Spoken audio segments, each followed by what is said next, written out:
Hello, my name is Sam Kito Jr., and I was born in Petersburg, Alaska, on September 7th, 1937. I was in camp at Minidoka, Idaho, and that was in 1942. My name is Fujiko Gardner, and I am originally from Fife, Washington, where I was born in 1932, the 11th child of Tamako and Yuichi Tamura. My name is Alice Hikido. I was born in 1932 in the small coastal town of Juneau, Alaska. At the time of the Pearl Harbor attack, I was just 9 years old, but I can still remember clearly that the FBI came the next day to our home and to the home of the other Japanese family in town and searched it as though we were spies. We were farmers in Fife, financially poor but rich in many, many ways, thanks to my mother, who showed by example the Gamang spirit. When things were going so well for them, finally, where they were able to buy a tractor and a Chevy pickup truck and a delivery truck, then the evacuation orders came, and it just devastated us all tremendously. Agents then arrested our father and the other father, along with a handful of Issei bachelor men, and put them all in jail. In my young mind, I was confused. What crime did my father commit? Later, my father and the other men were sent in turn in a Justice Department camp in New Mexico. We did not see him again until more than 2 years later. But my mom and dad and 5 other brothers and my 3 sisters and I did go to Camp Harmony. My mother, my 2 high school-age brothers, and my 2-year-old sister were first sent to the PL Washington Assembly Center.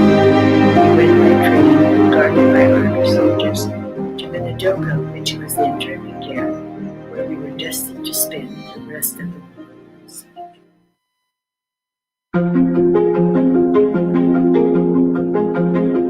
The camp, what I remember was very desolate, with a river running through it, and a water canal. I have memories of being in a desolate desert area with its storms and barren landscape, and wondering if I would ever get to see the landscape once. There was no privacy in these camps. We spent a lot of our time, there was a one-room barracks, and there was 4 or 5 of us there, and 6 when my father came back from Santa Fe, New Mexico. I was 4 years old when I got there, and I left there when I was 7. With me in Minidoka were my mother, Amelia Kito, and my brother John, my brother Harry Kito, and my sister Barbara Kito. I remember that the absence of our father was a primary concern to us, and so I can identify with the families of the southern border, where children are separated from their parents by our government. Just like history repeats.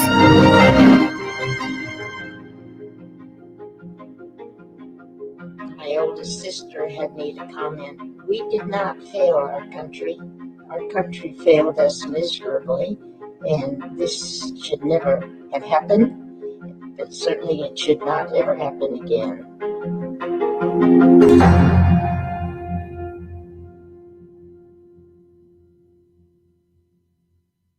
Hi, everyone. Thank you so much for joining us today. My name is Yoko, and I'm a member of the Minidoka Pilgrimage Planning Committee.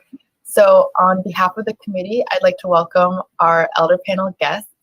We have Fujiko, Alice, and Sam. Thank you all so much for being here. Thank you. Yeah, thank you too. So I wanted to start off kind of at the beginning and talk about how you came to understand as children that you were going to have to leave, and kind of what that was like and how you felt when you learned that you were going to have to leave behind your home. Fujiko, can we start with you? Oh, well, my story is nice because Puyallup Fairgrounds is where we had to report, and that's our neighbor. And I always look forward to the Puyallup Fair once a year, is when school started in September.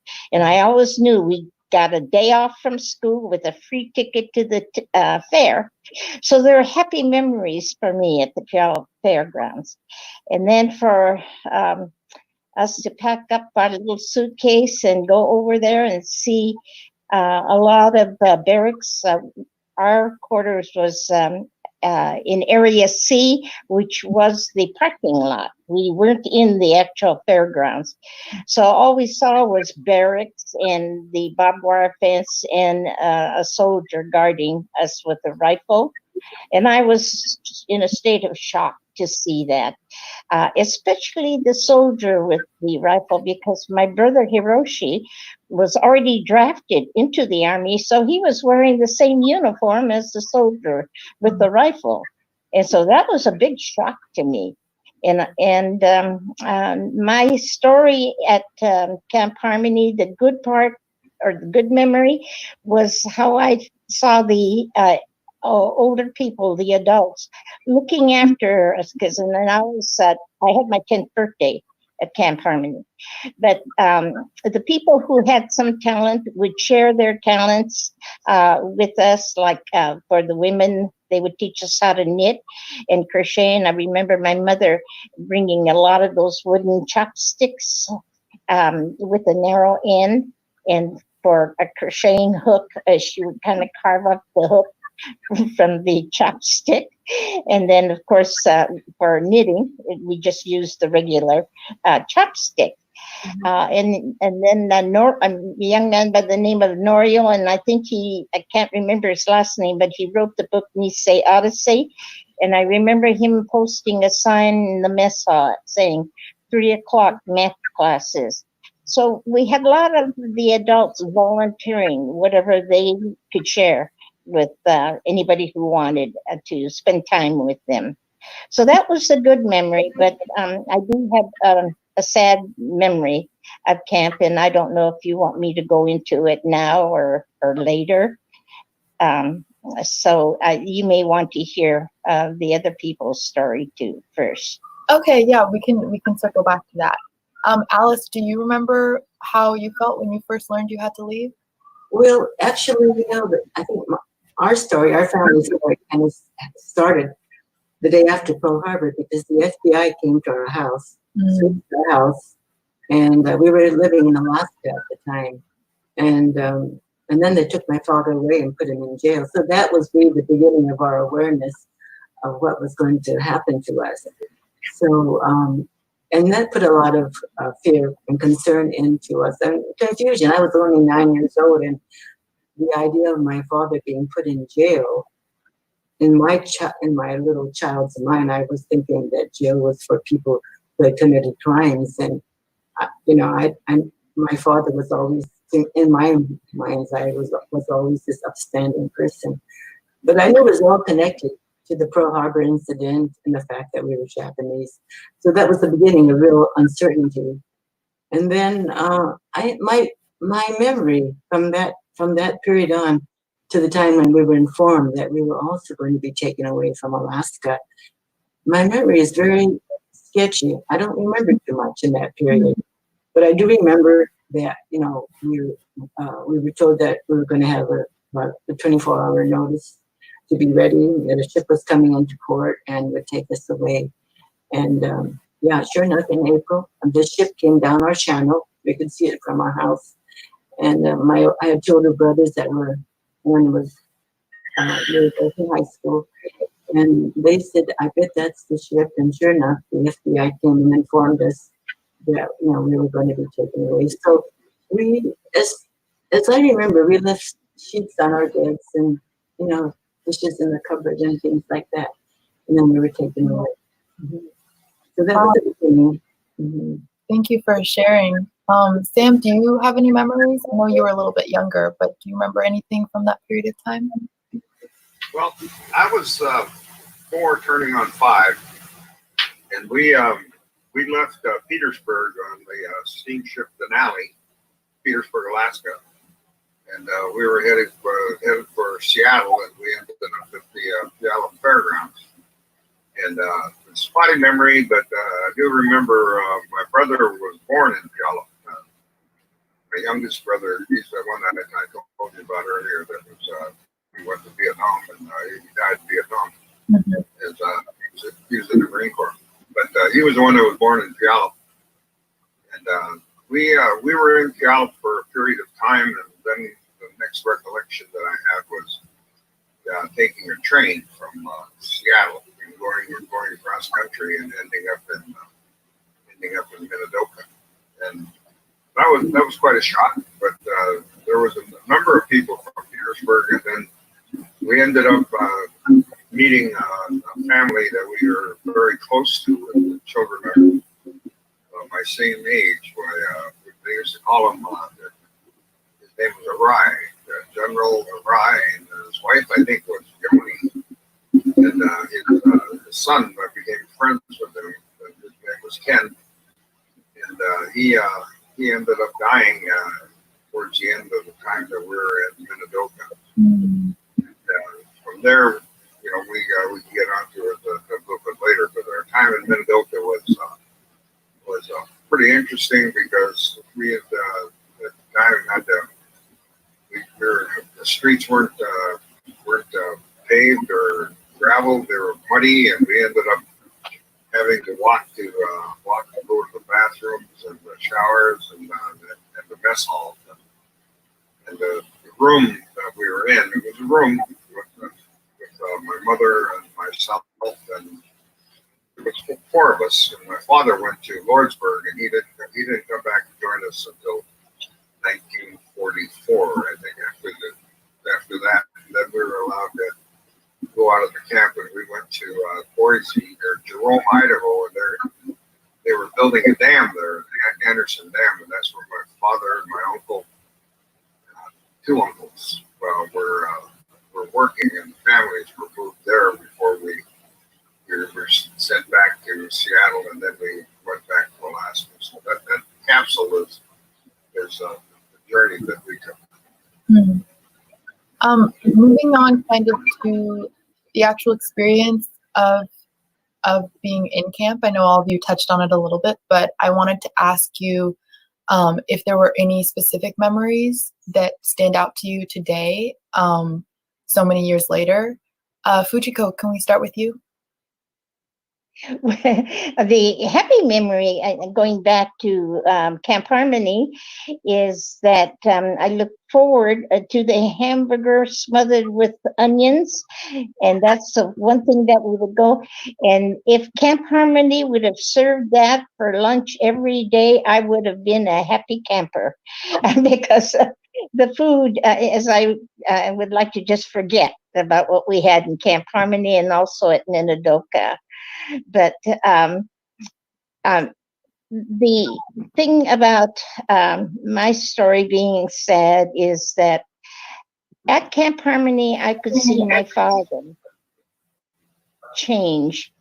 He was, a hard worker all his life since 14 years of age when he came to this country. And At Camp Harmony, I could slowly see him being quiet, but then that quietness turned into anger. And every time he would come home from the mess hall from Camp Harmony, he would be very, very angry. And I couldn't figure out possibly why he turned from quiet to horrible anger. Sometimes I thought that he might take it out on my mom. I remember one time when he hurried back to the quarters from the mess hall, he was so angry, I thought he would be physically, do something physical to my mom. And I remember sitting on the bed and I just ran over and sat on her lap. But anyway, my father did not strike her or anything. And I thought, possibly the thing that bothered him most of all was the family structure being destroyed, because at our home we had 13 of us sitting at the great big kitchen table for meals together all the time. But as we go to camp, then my oldest brothers and sisters were out doing their own thing with their own people, and so the family structure was slowly being destroyed. And then also I thought that possibly could be because every time he could see the guard tower, which was right behind our barrack, and we had the barbed wire fence behind our barrack. Here's the guard wearing the same uniform as, his son, his second oldest son, who was in the Army. And so psychologically, I could see where all of that affected him. So that when we finally went to Minidoka, he made the choice that he would not go to the mess halls, he would not go to the latrines and then go to take his showers or anything. He stayed cooped up in the quarters. And so my mother, being a wise woman, decided that she will also stay in the quarters, because to be perfectly honest, I think she was aware that he was able, if he had the opportunity, to end his own life. And so this is the reason why she stayed with him continuously. And so it was a hard time for my sister, and my sister was a year and a half older than I was. And so, we'd have to take care of the chamber pots morning and evening, or go and get their meals, bring it to them, bring in a bucket of hot water so they could sponge bath. But the saving thing for them is that after a while, when they found out, because we were farmers, we'd go and stay at the Twin Falls Farm Labor Camp and work on the farms to help the Idaho farmers harvest their crops. That made the biggest difference in my father's life. It's really what saved him. So anyway, they had their nice cottage, 2-bedroom cottage with a bathtub, so they could come home from work soaking in a hot bathtub, all of that. So anyway, I'm grateful to the Twin Falls Farm Labor Camp for being open to us. But here again, that's strange. When we're out there, there's no guards with rifles. We never saw a soldier with a rifle guarding us when we're working on those farms.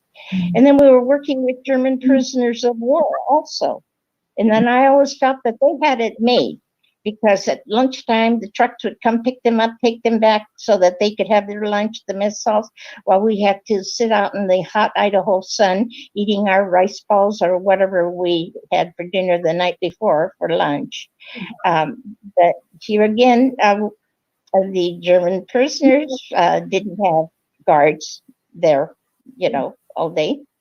So this is the irony of one of the ironies of the camp. When we go back to Minidoka, yep, we had the guards watching over us. But when we're out in the Idaho fields working, no guards. So that's my story. Thank you. Well, thank you so much for sharing that. We really appreciate how open you've been. Alice, do you have any specific memories that stand out to you from your time in camp? Yeah, there's two memories that really kind of stand out for me.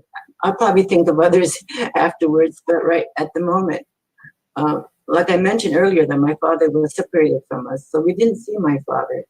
He was in, like Sam said, in Lordsburg in the Justice Department camp, and then later to Santa Fe in another Justice Department camp. Although we corresponded, our correspondence was censored, so we really didn't know exactly what was going on with him.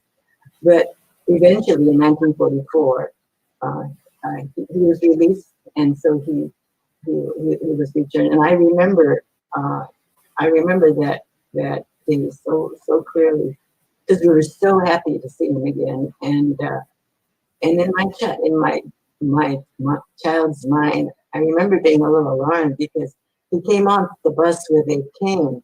But and I thought, oh my goodness, he's gotten so old since we had last seen him. But actually, it was the cane that he had made at Lordsburg, and so it wasn't really a cane that he really needed. So that was a real pivotal moment for us, because then we were reunited as a family again. Mm-hmm. And then the other thing that I really remember is, and it kind of relates a little bit to what Fujiko was saying about the state of mind of some of the older people in camp, that were really found it to be very stressful to be there. There was a woman in our block, and I lived in block 6, which was near the end of the camp. And evidently she was having some mental problems. And the family discovered that she was missing. And I remember the word went around the block very quickly that she was missing. And so everyone, I don't know how we knew, but we suspected, or the family suspected, I guess, that maybe she was going to take her life. And so everybody started running down to the end of the camp to where the fence was. And there was an opening at the fence, and on the other side of the fence was the Snake River.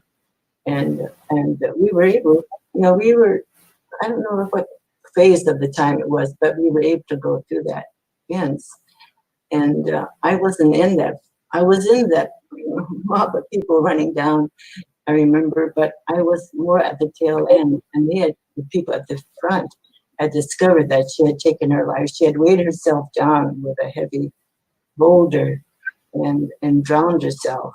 And that was a very, it was, I must, by that time, maybe I was about 11 or so, and so, that was very impacting. It was something that stayed in my mind to this day. So those are two events that really, they were different. One was very happy to see my father again, and the other one was really kind of like a picture into the state of mind of the pressure people were under during camp. Wow, thank you so much for sharing. Sam, do you have any specific memories that stand out to you today from your time in camp? Yes, I can go over a couple. And, one was we were separated from our family was separated from my father and my grandfather and my uncle, and they all went to Lordsburg. And all the essays were from Alaska were sent to Lordsburg, New Mexico, and they were there for a period of time, and then they ended up joining us at Minidoka, and they weren't in Lordsburg for very long, but I have some recollections of guard towers, and I think it was my father, my uncle mostly. They had, I recall, there's guard towers at the entrance, and then there was guard towers around the camp. And I recall asking my mother what the guards were doing there. They said, well, they're protecting us. answer to that, but I can vividly say, if they're protecting us, how come the guns are pointing in instead of out? They were, I don't know whether the guns were loaded or not, because they used to let us out of the camp, and we'd go on a drive sometimes, you know, in a group to Jerome or Boise, Jerome, Idaho, you know, would take us on an outing. And one of those outings that my brother was 1 or 2 years younger than me, and he opened the door. The door wasn't quite shut. We were down the highway about 20 miles an hour, and he went out the door. Mm. He turned his head pretty well, but they headed right back to the camp, to the infirmary, and he recovered. I keep telling him, I said, there was something wrong with you. Now I know what happened. You got hit on the head. And other than that, it was for being 5 years old, memories go in and out. Mm-hmm. And my memory was enhanced by going from the camp. I'll jump ahead a little bit to say that we didn't go straight back to Alaska. We stopped in Seattle, but before we got to Seattle, we ended up going to Rome, Idaho, and they were building a dam there, and it was called Anderson Dam. And a lot of the older people, elderly, not totally elderly, but the adults were, and their families were sent to Anderson Dam to build the dam. And I can have a recollection of that dam being a huge dam. I thought it was the biggest thing I'd ever seen. And my daughter and I went back, and we drove down to see the dam, and I can tell you it was about maybe 100 yards across. It wasn't very big, but it was huge to you know, when you're young and you see things and you have a memory, and it looked like the Golden Gate Bridge. I mean, when I was growing up, when I saw it. So anyway, that's kind of a capsule, but the camp life was pretty interesting because you know there was 6 of us. So there were 1, 2, 3, 4, 5, 6 with my father that lived in that one room with the pot belly stove in the corner, and the real shock is to when you go back and you find out how 6 people lived there. But we're in block 24. And, to see where you spend 2 years of your life, over 2 years, with a large family. My mother, my father lived there, and you know, it got a little bit better. It's interesting when you go back and you start looking at it. I have little memory of the Puyallup, except for my brother was born there, and I thought it was a pretty good place. When I found out we were in a horse barn, and they told me that after we got back after we were in Puyallup. So those of you that went to Puyallup, you know, it was a horse barn, but I didn't realize it was a horse barn. So, that's capsule. Thank you. I wanted to ask, because you all were children while you were incarcerated, I wanted to ask about any memories you might have of activities or school, or any memories you have of how, I always think it's interesting to hear how kids in camp spent any free time they had, how you tried to have fun or make the best of the experience. So Fujiko, can we start with you? Well, because I came from a large family in the barracks, we had the 2 quarters at the end of the barrack, E and F.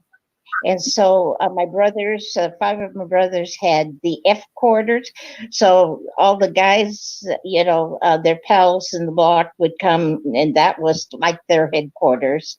And then I stayed with mom and dad and my 3 sisters in the E quarters.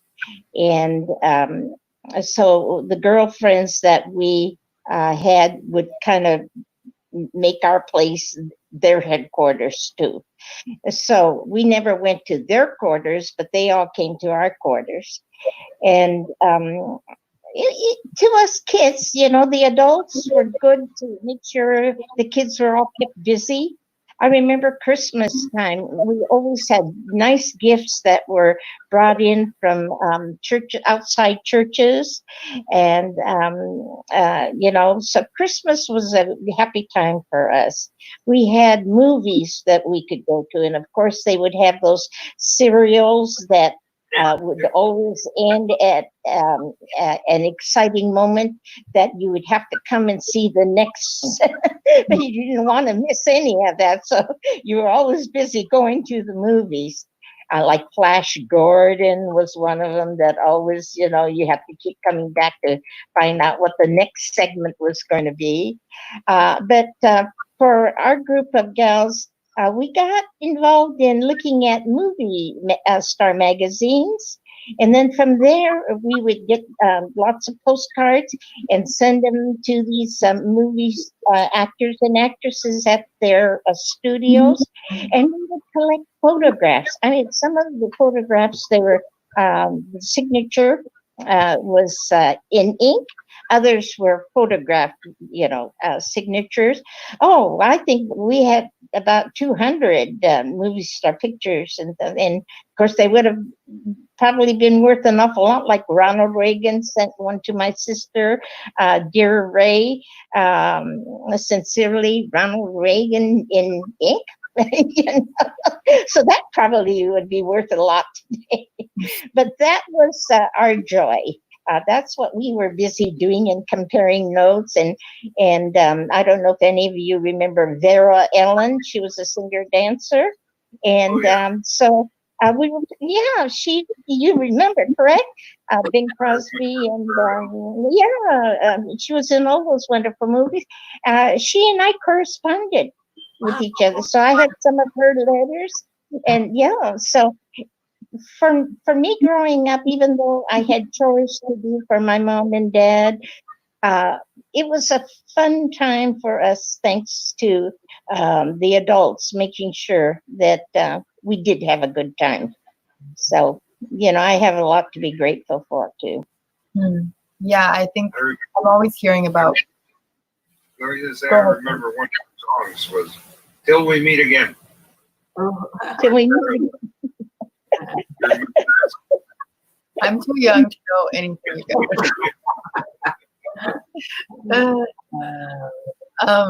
But I remember. It's back of my mind now. But I remember at Camp Harmony before the camp was going to close, and we're ready to go. We didn't know where we're going in Idaho, but I remember Benny Goodman and Dick Haymes' song, "The Idaho." We would hear that every day for continuously, and then also Bing Crosby's "Don't Fence Me In." We would hear daily. And I thought that somebody was trying to brainwash us, that we had to hear it all the time. So I don't know if, I know that in Minidoka, the young man behind, in our barrack behind us, by the name of Sam, and I'm sorry, I can't remember his last name, he had a collection of all the popular music, records to them. And so he would always play the music when the young people would be having their dances in the mess hall.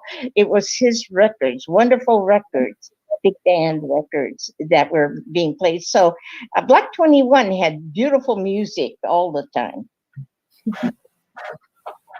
Alice, do you have any memories of how you and your friends kept yourselves busy while you were incarcerated?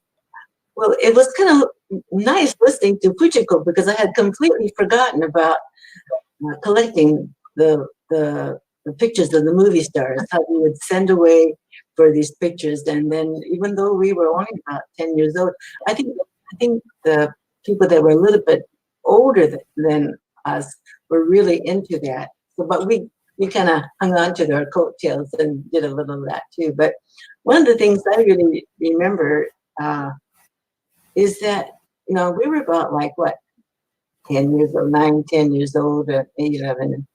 And I can remember playing string games, things that we didn't, when you think about nowadays and all the sophisticated toys that young little kids have, but we didn't have any of that. But we had to rely on our own, how do you say, imagination and ingenuity. And I remember the string games. I'm sure Fujiko remembers. I learned those string games. I've never been exposed to them before. And then I remember that we were all experts at being jugglers with bean bags. The Issei ladies would make bean bags for us, and I always wanted to. There was one friend I had, Hida Tanino, from Kitchikan, and she was so good. She could juggle 3 bean bags in one hand, and that was my goal and ambition, was to be as good as her, but I never got to be that good. But I was thinking about, because this question was given to us earlier, and I had never, so I made a little, just yesterday, I made a little string out for myself, and it's amazing how much muscle memory is still in there in my fingers. I could do all those little things that I hadn't done in years. And I was just really surprised that it was still in my brain. And, making the bridge. Fujiko, do you remember making the bridge with the string? No, you don't remember that? It was our block, but and then, we played circle games like after dinner, because there were a handful of kids in our block. And we played things like kick the can. And I remember that. And then my grandson, he's about 27, 26 now. And I remember when he was a little kid, he came up to me one day and he said, Grandma, I learned a real neat new game. And I said, well, what is it? And he said, it's called Kick the Can. And I was like, well, I remember that game from camp, But yeah. So, I think as children, we kind of had to rely on our own imagination and our own ingenuity. Mm-hmm. I think in some ways that was probably pretty good. Sam, do you have any memories of how you, as a kid, how you kept busy, or any activities you did while you were in camp? Well, there's some good memories and bad memories. Mm-hmm. I'll start with the bad memory. The bad memory is I have made a friend in my age that was from Seattle that I mentioned before. His name was Kenny Ryan. And his father was, they called him General. I don't know why he called him General. But he died he died of a brain tumor. And, I have recollection of my mother telling me that he went to sleep and didn't wake up. That's what it's how she was telling me that he died. Well, I didn't go to sleep for 3 days. 72 hours I stayed up, because finally they said, why aren't you going to sleep? And I said, Kenny went to sleep and he never woke up. I'm not going to sleep. So they ended up making me the sick bay to give me some medication to give me to go to sleep. And then, that tells you about how things when you're young, to get embedded in your mind. You live that type of a life. But the interesting part of this is having all of us. I guess our family wasn't large enough for 2 rooms, because we were all young, and I was the oldest at the time when I was 6, and we all stayed in one room, and it was in block 24. And I told you before that it's interesting when you go back and you find out how small those rooms are, and even if you have the double room, when you put 2 of them together, and figure out how a family of 6 or 7, even living in 2 rooms, you had to put a blanket up to separate the boys from the girls, and there were bunks and hot belly stove in the corner. But the other is that it was so hot and dry in the summer, and the winter it was cold and wet. But I can recall that the roads were muddy in the winter and dry in the summer, and there wasn't any insulation in the house. And we used to have to take the sheets and put them around the door, and on the floor, you had to use blankets in the summer to keep the dust from going through the house. Mhm. And then the floors, the dust would come up through the floor. And then you had that one pot belly stove that you used in the corner. I remember that. And for my brothers and sisters, me, I was 5 when I got there, and we were there till I was 7, and then we went to Anderson Dam, and my father and I don't know what they did. They took their last families and they moved us to the Anderson Dam to build the dam. I told you the story about the dam, but I guess I get spotty memories of the mess hall, and we never went to school because we were too young, so we were in our mother's care on a constant basis. Because I was 6, I guess, or 7 when I left there. All the time when you're young, they didn't have what they call daycare. You're old enough to go to school, you went to school. I wasn't old enough to go to school. Mhm. Thank you for sharing. I think that now we're going to move to our live question and answer segment. So thank you all so much in the YouTube live chat, and we will try to answer as many as we can.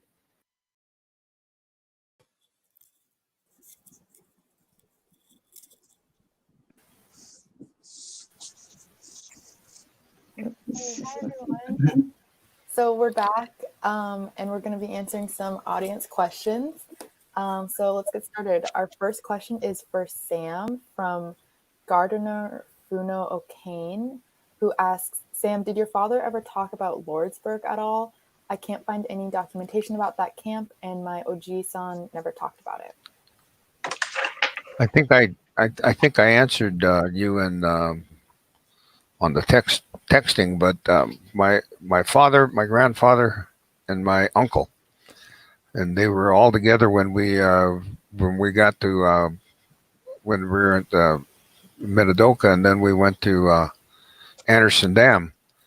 But they never talked very much about it, and I do have a picture that was taken of all the Northwest Japanese that were taken to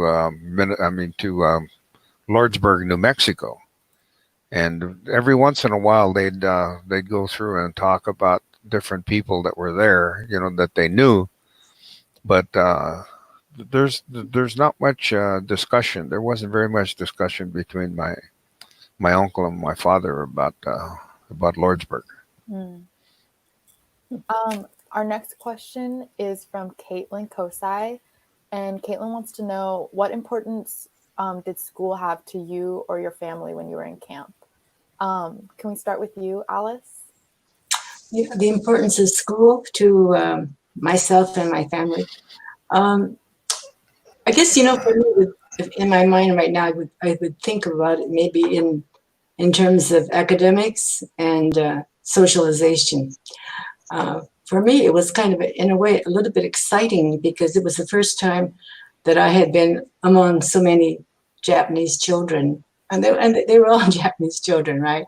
And in my little town, myself and the youngest son of the other Japanese family were the only 2 Japanese in my school, and so from a social point of view, I really enjoyed meeting all these Japanese girls, and I felt so much in common with them because we were all kind of like experienced the same thing of being interned, and so that gave us a certain common bond. Mm. In fact, I still kind of loosely correspond with a girl named Hida Tanino.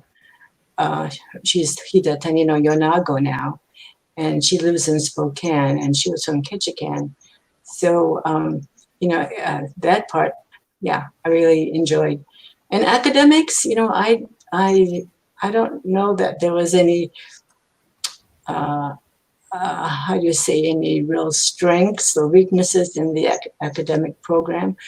We had Caucasian teachers from the outside. I remember that. And I think for the most part, the two teachers I remember were adequate. They were fine.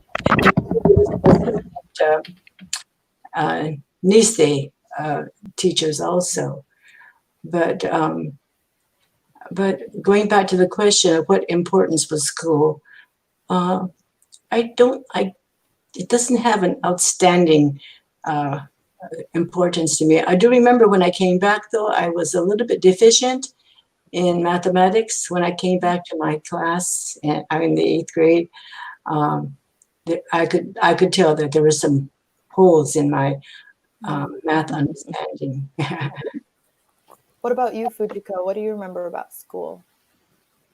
Well, school in camp was just, to me, school, what I remember most was school, and it was never closed because of the weather like we do have here. But when we had a blizzard, we still had to walk that long distance to school. By the time I got there, my hair would actually be frozen. But the good memories of school I would have is my appreciation that I have for the school teachers, because one couple, husband and wife, would always come from Twin Falls, drive from Twin Falls. Some of the other teachers lived right there near the main gate in the BOQs. But I had always admired the teachers because they really truly showed an interest in us and wanted us to do good in school. But I think that they knew our story, and they knew the wrong it was. And so I truly believe that they went that extra mile to be outstanding teachers for us. So I'm grateful for the staff and all. Well, it looks like Sam is looking for something, so I think we'll move on to the next question. Roger Nogaki wants to know if any of you remember sleeping on straw-filled ticks at Camp Harmony. I don't even know what a tick. I don't know what that is. Do you guys remember? Yes. We were given a canvas bag, a long canvas bag, Okay. and we had to take it over to a haystack and fill that canvas bag. Is that what the question is about our Maybe that's mattress? what it is, yeah. Staking, right? Yeah. But then the sad part, when we were there, it was kind of drizzly. So some of that hay we put into the straw bag is wet. Oh no. But, in Camp Harmony, we had metal beds, regular beds, but then we had the straw mattresses. When we went to Minidoka, we had the summer canvas fold-up cots. Right. But then we had regular mattresses over there, and I could never figure out how come those metal beds didn't come to Minidoka with us, but because we had the regular mattresses over there. So I could never figure out how they would give us the canvas fold-up, cots in Minidoka. But that's the government for you, I guess. Do anyone else have any memories of what your I have no recollection of. I've heard stories about the straw put in sacks, but I have no recollection of that at all. But I do have the recollection of what Fujiko mentioned about having the canvas beds as cots in Minidoka and having the metal framed. They were simple metal framed springs in Camp Harmony. And we had the regular mattress in Minidoka. But I don't remember the straw, and everybody talks about the straw. But for some reason, it didn't stay in my head. What about you, Sam? Any memories of what your beds were like in Camp Harmony or Minidoka? What was that again? Do you have any memories of what your bed was like where you had to sleep, either in Puyallup or once you got to Minidoka? Well, I think somebody just mentioned that there was the beds in in Camp Harmony where they they weren't cotton. I said, but they're more like straw, if I remember. Mm-hmm. Because I remember my mother making a bed for my brother Harry while we were there, and he was born in Camp Harmony. If I, I told you that earlier. Mm-hmm. So not much about Camp Harmony, but the mattresses weren't the best in the world, and in Minidoka. And we've already gone over quite a bit of that, but it was it was kind of tough, especially for my mother with four children there, and my father not there until later. But after that, things got a little better. We went out. I think we went over. Went to Anderson Dam, and they worked on the dam. They took a lot of the Seattle and Alaska people that were in the camp to work on the dam and to build the dam. I think I told you the story about. I thought it was the biggest Hoover Dam, but it was only about 100 yards across. What you said about your mother actually leads really well into our next question from Leslie Morishita. So for all of you, any specific memories about your mothers in camp? Alice, can we start with you?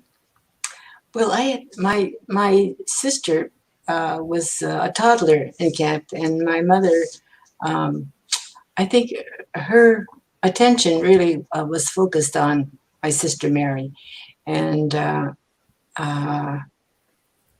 I think they had a very close relationship, I think, and I think a lot of that was formed in camp. Actually, Mary was when she was 2 when we went in, and came out she was over 5. So those formative years for in camp for my sister were very much associated with my mother. I think maybe sometime she might be on a program that she could talk about that. What about you, Fujiko? Well, my mother was our strength. She was a soft, gentle woman on the outside, but very strong on the inside. And she was the one that I could honestly say when we were financially poor in Fife growing up, we were rich in so many ways because of my mother. She showed us the Gamang spirit. She was the cook, the barber, the shoemaker, and well, she was really our everything, even our healer. We were always healthy. All of us 11 kids were never sick. In fact, when we had communicable diseases, I remember when I had measles, you can't go to school that day. And so I was out in the field working when I saw this strange car coming down the road and stop at our house. And so I ran to the house, and it was the school nurse checking up on me. And I thought, oh, I'm in trouble now, because mostly if you're, not in school, you're sick, you're supposed to be in bed. But I was out in the field working. But she was our, and what I say is our everything. And she was aware, you could say she was partly psychic too, because when my 2 brothers left Minidoka to go to Camp Shelby for their basic training, and then they went to Italy, and my brother Masaru was killed in Italy, but my mother was already aware of that. So when the telegram came from the War Department, she was not shocked. She was prepared for all of that, and she would, like I say, she was our strength. And being aware of what my father was capable of doing, and she kept an eye on him constantly. And the one thing about my mom, I thought that camp life is going to, finally, she was going to get to rest. So that was what I thought. Little did I know that, no, she was going to be the busiest mom, even, watching over my father, and then going out and working out in the hot Idaho sun, harvesting the crops. So she never did have time to rest except when war ended. And then my sister and I didn't go on to college. We couldn't afford it. But our main goal was to get a good job and save money and make a down payment on our house. And we found a nice brand new 3-bedroom house in University Place near Tacoma.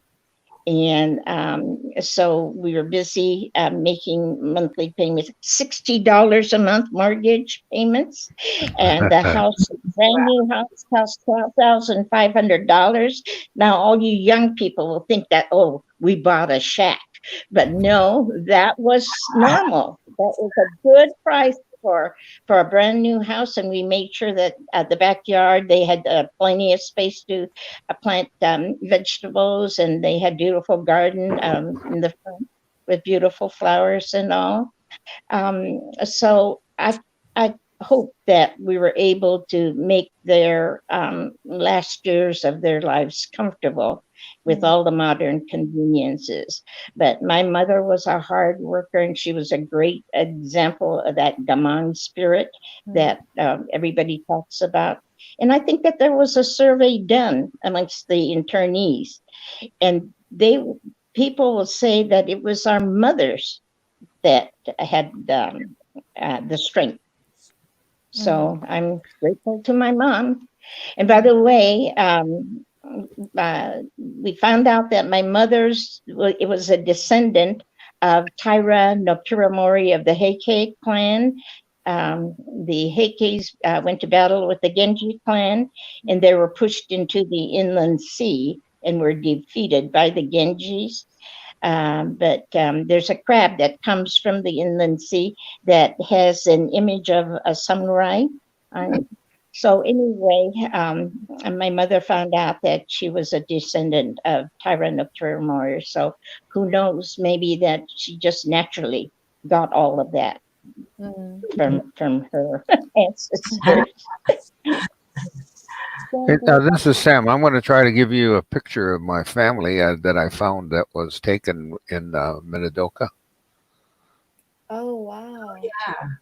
That's my father, my grandfather, and my uncle, and my mother, and all the children that were there from Petersburg. I got it. Get it. There it is. A little higher. Okay. Yeah. There you go. Wonderful. Yeah. That was the only picture that we have that was all of us together, and it was taken just before we left Minidoka for Anderson Dam. So There's there you go. There's 7 children in that picture. Were there 7 children in your family? What's that? There were 7 children in that picture. Were there 7 children in your family? Well, that was my uncle had. There was 5 of us, and then they had 3. We had 4. They had 3. Okay, I see. Yeah. So Sam, can you tell us a little bit about your mother or any memories you have of her in camp? Oh yes, my mother was. She ended up marrying my father in Petersburg, and then they had a choice. They had a chance, to make a determination if she was going to go with them, because my grandfather, my mother's father, was Japanese, and my grandmother was Tlingit Indian. And so she made a determination to take the children, even pregnant, because Harry was born in. My youngest brother, who died in Vietnam, was born in Puyallup, and so we all went to the camp, and then we were separated for a period of time because they took my father and my uncle and my grandfather to Lordsburg, New Mexico, for a period of time, and there was a question about Lordsburg, and my uncle or my grandfather or my father never talked about it very much, but it was for the Japanese that came from the old country, and I guess they had to go through a series of tests to find out if they were, who they were loyal to before they were able to come and join us at Minidoka. So our next question is from Aaron. And Aaron says, Sam, Alice, and Fujiko, when was the first time you returned to Minidoka as an adult, and how did you feel? Have all of you been to the site? I know Fujiko and Sam have. Have you been, Alice? Yeah, I went back on 2 pilgrimages, but it has been a while. It has been a while since I've been back, and it's interesting how the memories sometimes are kind of buried down deep, and I think the emotion that came to me was the feeling of separation. I think I was really so keenly aware of being separated from my community that I came from, and the fact that there was wire fences that determined that we were prisoners, and the desolateness of the camp that we saw when I went there in the pilgrimage. I think that affected me in a way that I was surprised. Yeah. What about you, Fujiko? How did going back to the site make you feel? Well, my first trip back was in the early 90s when they were dedicating the bronze plaques for and it lists all those who were killed in the war, and it's on top of the rockery wall there at the main gate, what was the main gate. So I did make a trip back at that time. Since I lost my brother, and his name was listed on the bronze plaque. But there was nothing there, but they did still have the honor roll up. It was just a one-day bus trip, and we were going to all go to the Twin Falls because a Japanese lady had a restaurant there.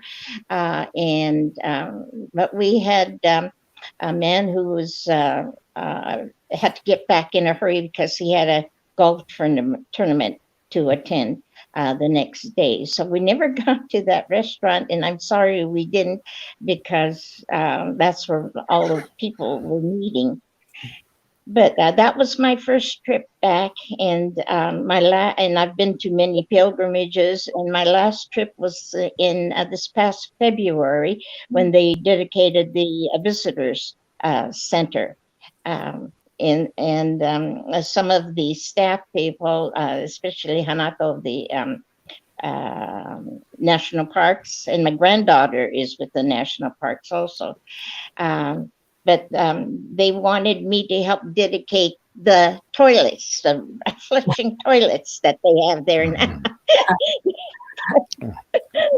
I was always talking about the facilities that they have for people coming to the pilgrimages, and so they thought that I could cut the ribbon to get dedicated facilities, which I thought was quite an honor. And I said that I hope that the water will always flow in the proper direction, But that, I just truly believe that everybody should make a trip back on a pilgrimage, because I could actually see one young man by the name of Frank, I think it was in 2018, in the psychological effects seminar session that they had. It was full. It didn't get started on time because they had to bring in more chairs, because there's a very strong interest in the psychological effects of what camp has done, not only to the internees, but to their children, their grandchildren too, because we never talked about camp. And so Frank mentioned to us at the question and answer period that he never got along with his father, could never understand why his father was the kind of guy he was. Why couldn't he be like other fathers? And then when he grew up and started to hear about the internment camps, he asked his father, was he involved in one of the internment camps? And his father broke down and admitted yes. And so it was too late for his father to come back. to camp on a pilgrimage. But Frank made it that year and shared it with all of us. And I think that that is so important that, more people need to talk about their experience, good or bad, because generations from now, they have to know what the Issei's and the senior Nisei's have done for the Japanese American people. So they have left us with a strong legacy. I also remember that back home, in fact, we had a judo school and a Japanese language school. I mean, these are farmers who are struggling financially, but still knew the importance of having a Japanese language school for their children. And for us, my family, we benefited with 7 brothers, all involved in judo, and my youngest and my oldest, they made that they had their own schools until they retired. So, yeah, our parents were wise enough, had the wisdom to know what was good for our children, for their children. And so we are all benefiting from that. So I thank our parents. I think they did a great job. So my return to Minidoka was a journey because my daughter and I drove from Seattle, and we ended up in Jerome, or we went a little further. We went to Twin Falls, and then we decided to look for Minidoka, and we found the map, and we followed the map, and we went to Minidoka, and that's not where the camp was.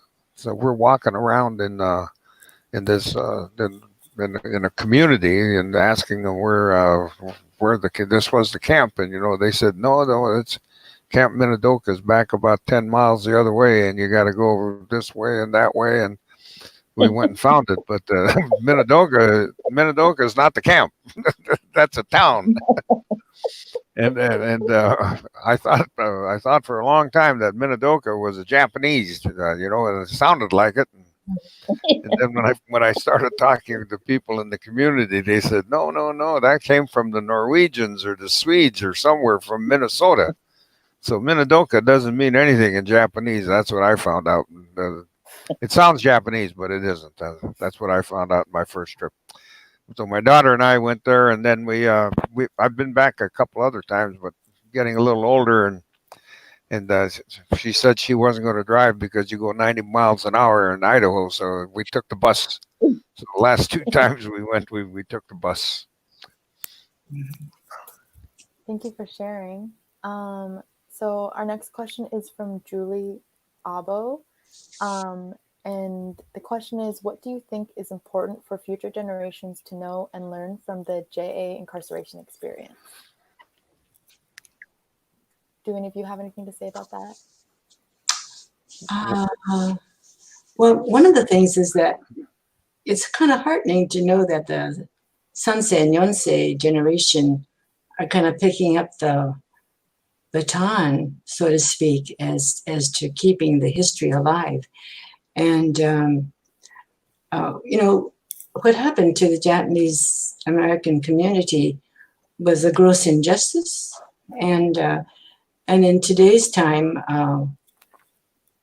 we at the time we realized that fear drives a lot of national decisions, especially when it comes to national security. And in today's time, I think we have to be careful that fear does not also create a lot of injustices that the general public will close their eyes to. So I think when you talk to people now about the incarceration of the Japanese Americans, there's a lot of indignation and among the general public, and also maybe there's other kinds of feelings. But I think that it's a real learning experience to know that our government can make mistakes, and not only do they make mistakes, but they can apologize for the mistakes. I mean, the fact that the reparations came about and the apology came about, so that acknowledgement, I think, is very important. And I think that, allows us to kind of move forward And then I think for the younger generation too, like I mentioned earlier, they have picked up the banner. They understand and realize that their parents or grandparents were victims of this injustice.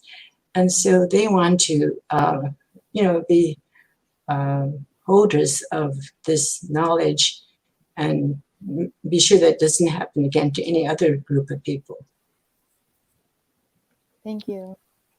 Well, if I had to go back in history and just to outline that, coming from Alaska, now living in Seattle, but in Alaska during the Second World War, there were two camps up there in southeastern Alaska, and one was for the Aleuts, and that was in Funner Bay, and across the bay in Funner Bay was a German prison camp.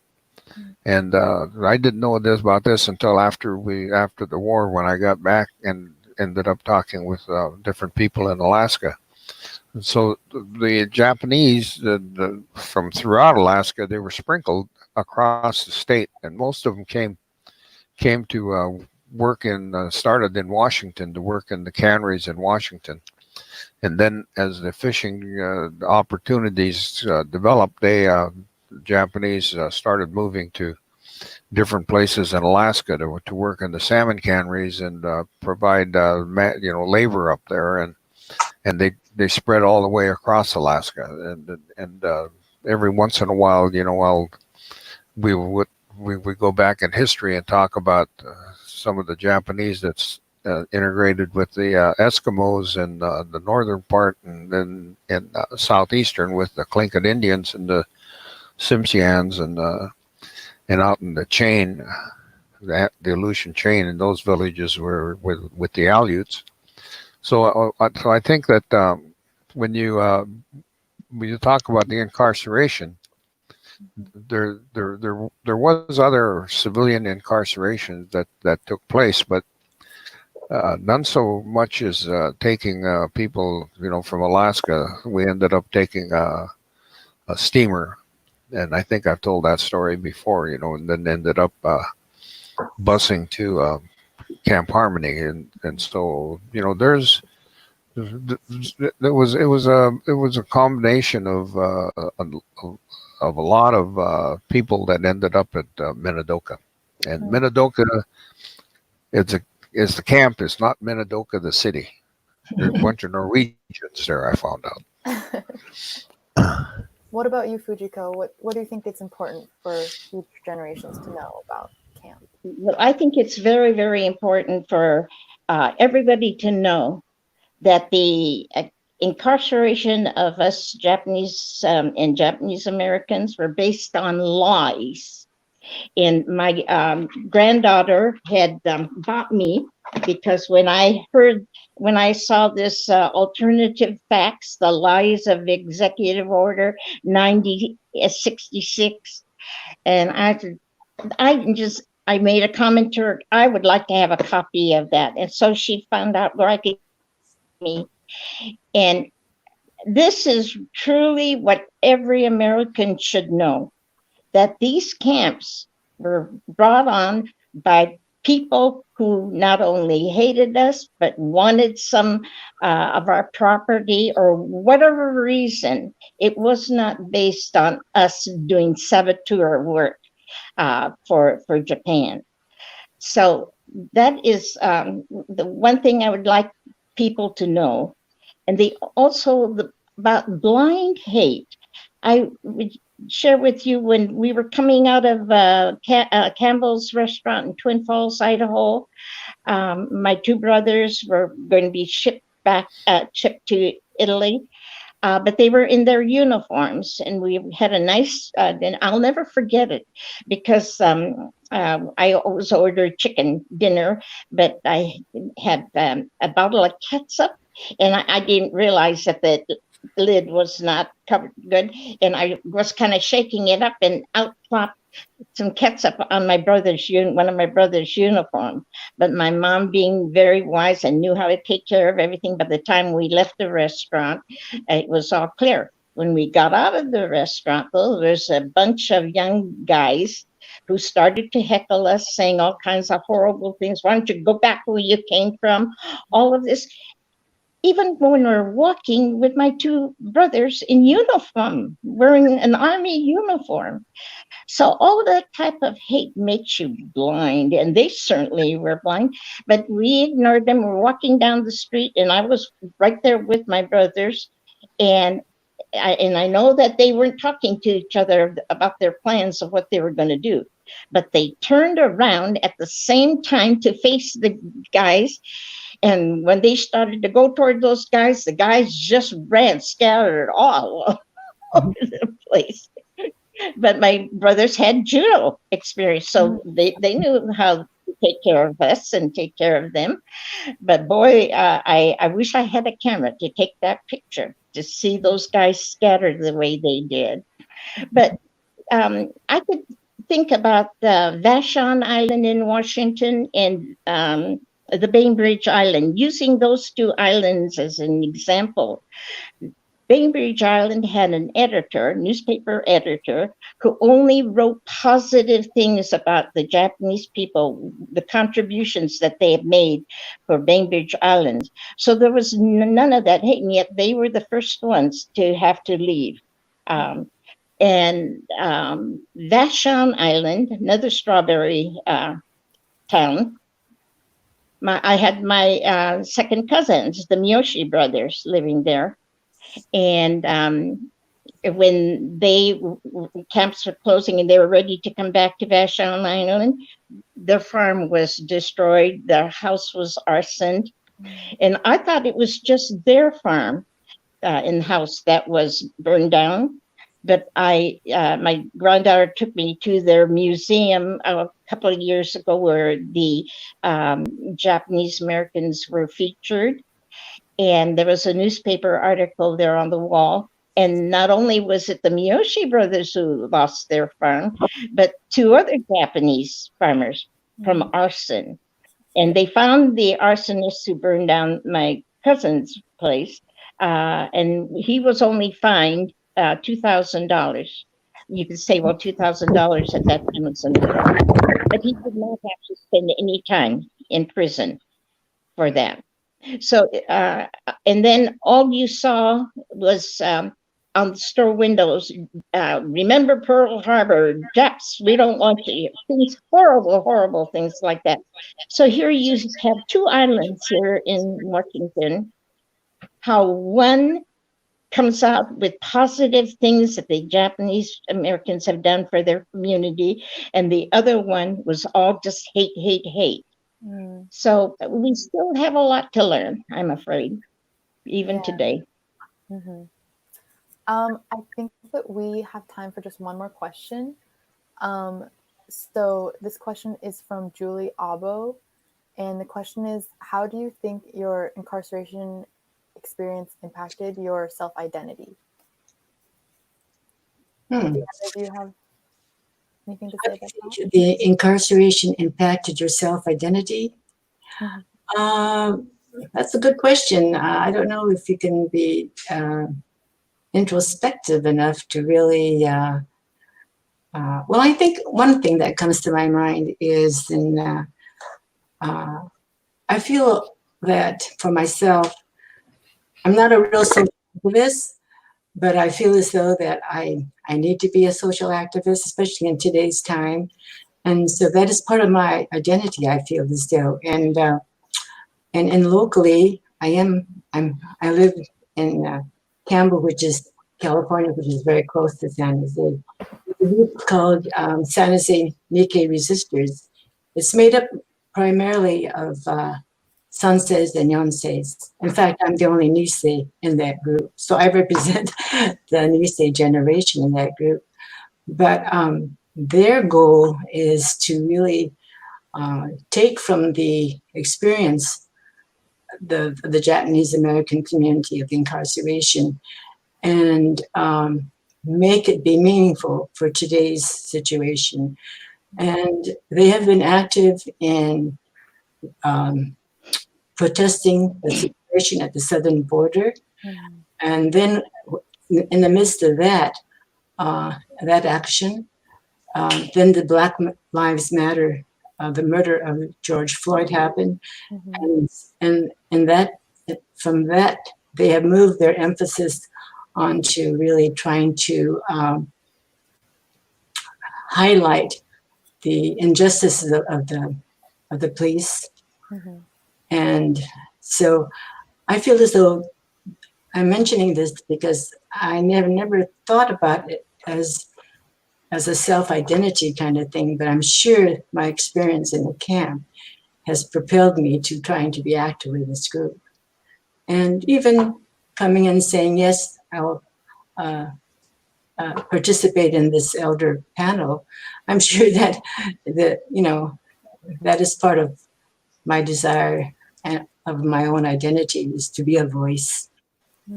It's not my natural inclination. I think I'm an introvert by nature, but I feel as though that's something that I need to work through. Well, we so appreciate you being My pleasure. Fujiko, do you have anything to say about this question? How you think your incarceration experience impacted your identity? Well, to be perfectly honest, I had very low self-esteem coming out of camp and going to junior high school. There were a lot of people that would ask, how come your English is so good? They just thought I just got off a boat from Japan. But I'm so grateful again to some of the school teachers who knew of my experience being in camp and all, and they worked hard with me.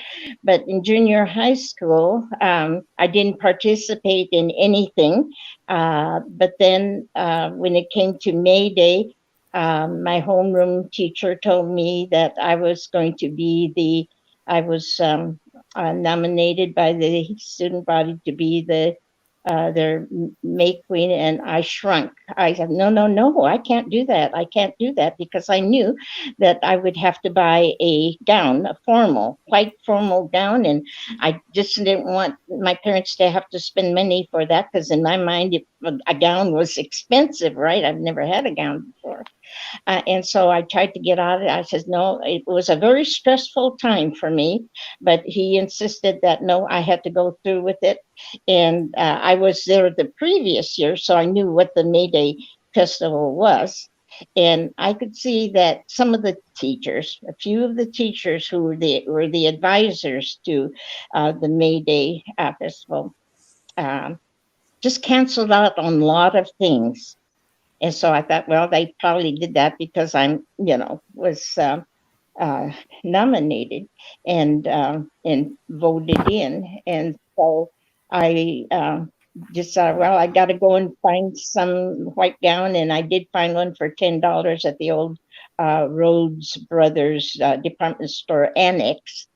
And so I went through it, and Ron Magnan, who wrote the book Furusato, the history of those in Puget Sound, made a comment of what Harry Parker, the principal, had to say when he crowned me the May Day Queen, about that was the beginning of the openness of the community toward the Japanese. So I kind of thought, oh, gosh, that was kind words. And so in that sense, it began to give me confidence in myself.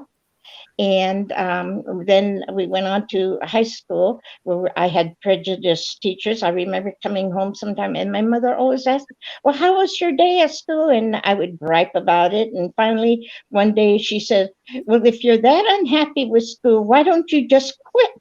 And I was shocked to hear that coming from my mom.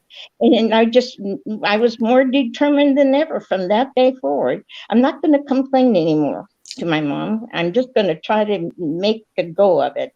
And like I say, when we graduated from Lincoln High School in Tacoma, my sister and I immediately tried to go out and find jobs for office work, not factory work. And the first place we went to was Brown and Haley's, the Almond Roca company, because I knew they were a Christian organization.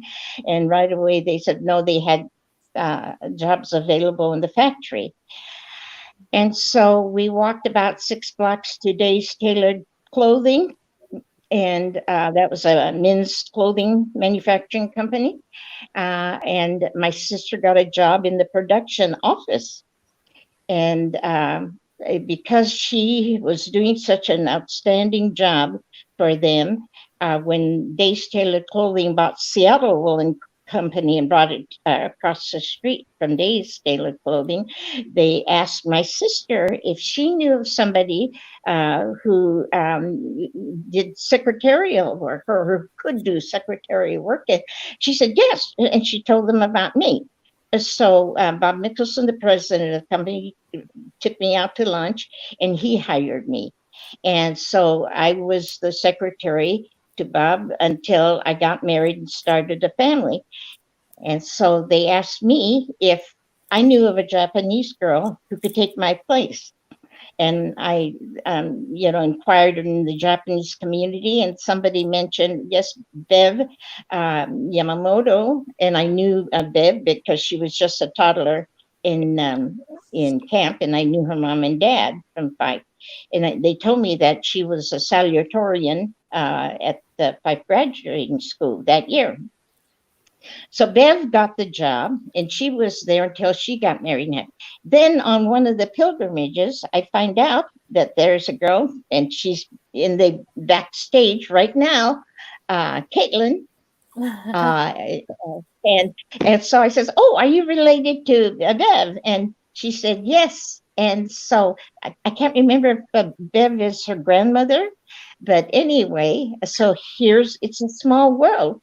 Bev is the one who took my place. And so then, of course, Days Tailored Clothing had to fold up because the freeway ran through their plant. And so that all gave me confidence. And then I after I was married, I went to Japan because we wanted our 3 children to have a Japanese experience. And so then that's where I learned Aikido. And it's Aikido that gave me a lot of confidence and self-assurance, so I'm not a meekly person. You can tell I'm very outspoken. It's great. So I taught Aikido for 35 years. Nice. Let me just give one little additional remark that I wanted to insert, and that is the identity problem of Japanese integrating back into the community in Alaska was I think outlined by how some of the Japanese left Alaska. And if you go to the Empty Chair book that was written concerning John what's his name? Mary Albo's brother, Tanaka. He was a valedictorian in 1941 of the Juneau High School graduates, and he was the family was all sent out to the camp. But on the return, a number of years later, there was the graduates that graduated with John Tanaka ended up building a memorial for those Japanese from Juneau that were taken to the camp, and that statue or that memorial was built, and it's dedicated on the school grounds in memory of John Tanaka, who when he graduated, he had to leave, and they gave him his diploma before he left. But when the graduation took place, they put an empty chair on in the graduation in dedication for him. And the other issue is, I think there was an opportunity in Alaska for a reintegration coming back from the camp and after the war.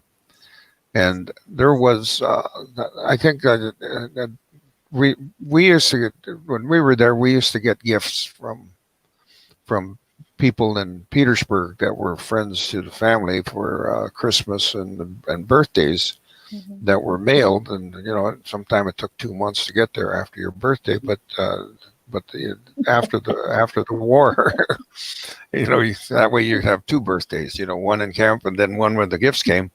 So, but I think that there was a lot of problems, but I think that there was some reach out, that in the years afterwards that indicated that the reintegration back into the communities was maybe it was a lot easier in different places, but in Alaska, I found that it was the integration was okay.